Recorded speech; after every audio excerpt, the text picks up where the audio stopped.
நமது அனுதின மன்னா ஊழியங்களின் வாழ்த்துக்களுடன் இன்றைய நற்செய்தி. என் தேவனே, என் இருதயத்தை ஆராய்ந்து பாரும். இன்றைய வேதாகம பகுதி 1 சாமுவேல் 16 வசனங்கள் 4 முதல் 12 வரை. கர்த்தர் சொன்னபடியே சாமுவேல் செய்து பெத்லெகேமுக்கு போனான். அப்பொழுது அவ்வூரின் மூப்பர் தத்தளிப்போடு அவனுக்கு எதிர்கொண்டு வந்து, நீர் வருகிறது சமாதானமா என்றார்கள். அதற்கு அவன், சமாதானந்தான், கர்த்தருக்கு பலியிட வந்தேன். நீங்கள் உங்களை பரிசுத்தம் பண்ணிக்கொண்டு என்னுடனே கூட பலி விருந்துக்கு வாருங்கள் என்றான். மேலும் ஈசாயையும் அவன் குமாரரையும் பரிசுத்தம் பண்ணி அவர்களை பலி விருந்துக்கு அழைத்தான்.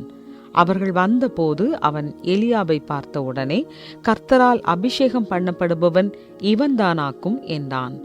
கர்த்தர் சாமுவேலை நோக்கி, நீ இவனுடைய முகத்தையும் இவனுடைய சரீர வளர்ச்சியையும் பார்க்க வேண்டாம்.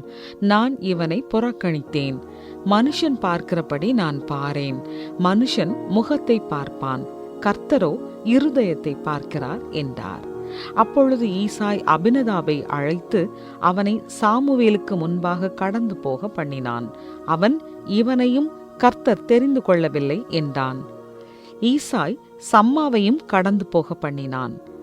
அவன், இவனையும் கர்த்தர் தெரிந்து கொள்ளவில்லை என்றான். இப்படி ஈசாய் தன் குமாரரில் 7 பேரை சாமுவேலுக்கு முன்பாக கடந்து போக பண்ணினான்.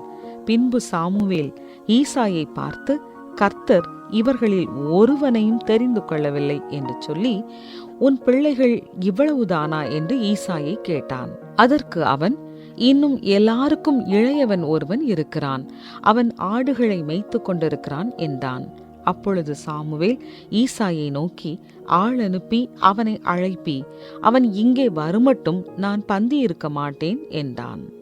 ஆள் அனுப்பி அவனை அழைப்பித்தான். அவன் சிவந்த மேனியும் அழகிய கண்களும் நல்ல ரூபமும் உள்ளவனாயிருந்தான். அப்பொழுது கர்த்தர், இவன்தான், நீ எழுந்து இவனை அபிஷேகம் பண்ணு என்றார். குறிப்பு வசனம்: மனுஷன் முகத்தை பார்ப்பான், கர்த்தரோ இருதயத்தை பார்க்கிறார். 1 சாமுவேல் 16:7. உணவுப் பொருட்கள் வீணாவதை குறைப்பதற்காக சிங்கப்பூரில் உள்ள ஒரு பல்பொருள் அங்காடி புதிய, ஆனால் பார்ப்பதற்கு சற்று சுமாராக தோற்றமளிக்கக்கூடிய பழங்கள் மற்றும் காய்கறிகளை குறைந்த விலையில் விற்பனை செய்கிறது.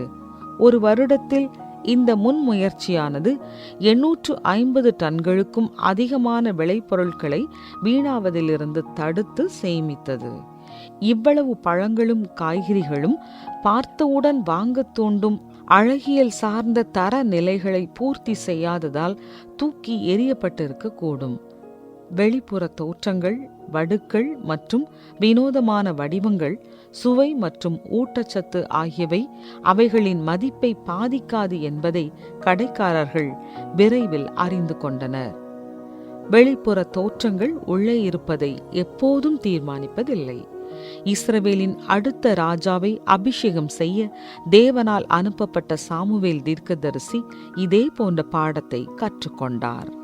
ஈசாயின் மூத்த மகனான எலியாபை பார்த்தபோது அவனே தெரிந்து கொள்ளப்பட்டவன் என்று சாமுவேல் நினைத்தார். ஆனால் கர்த்தர் சாமுவேலை நோக்கி, நீ இவனுடைய முகத்தையும் இவனுடைய சரீர வளர்ச்சியையும் பார்க்க வேண்டாம். நான் இவனை புறக்கணித்தேன். மனுஷன் பார்க்கிறபடி நான் பாரேன். மனுஷன் முகத்தை பார்ப்பான், கர்த்தரோ இருதயத்தை பார்க்கிறார் என்றார். தன்னுடைய தந்தைக்கு சொந்தமான ஆடுகளை மேய்த்து கொண்டிருந்த ஈசாயின் 8 மகன்களில் இளையவரான தாவீதை அடுத்த ராஜாவாக தேவன் தேர்ந்தெடுத்தார். நாம் எந்த பள்ளியில் படித்தோம், என்ன சம்பாதிக்கிறோம் அல்லது எவ்வளவு தன்னார்வ தொண்டு செய்கிறோம் போன்ற வெளிப்புற சான்றுகளை விட தேவன் நம் இதயங்களை பற்றியே அதிக அக்கறை கொண்டுள்ளார். சுயநலம் மற்றும் தீய எண்ணங்களிலிருந்து தங்கள் இதயங்களை தூய்மைப்படுத்துவதில் கவனம் செலுத்துமாறு கிறிஸ்து இயேசு தம் சீஷர்களுக்கு கற்பித்தார். ஏனெனில் மனுஷனுக்குள்ளே இருந்து புறப்படுகிறதே மனுஷனை தீட்டுப்படுத்தும். சாமுவேல் வெளித்தோற்றத்தை கருத்தில் கொள்ளக்கூடாது என்று கற்றுக்கொண்டது போலவே தேவனுடைய உதவியோடு நாம் செய்யும் எல்லாவற்றிலும் நம்முடைய இருதயங்களையும் நம் எண்ணங்களையும் நோக்கங்களையும் ஆராய்வோமாக. தவறான நோக்கத்துடன் நீங்கள் எப்போது நல்ல காரியத்தை செய்தீர்கள்? உங்கள் இதயத்தில் உள்ளவை தூய்மையானவை என்பதை எவ்வாறு உறுதிப்படுத்துவது? அன்பான தேவனே, உம்மை கனப்படுத்தும் காரியங்களை செய்வதற்கு எனக்கு உதவி செய்யும். ஆமென்.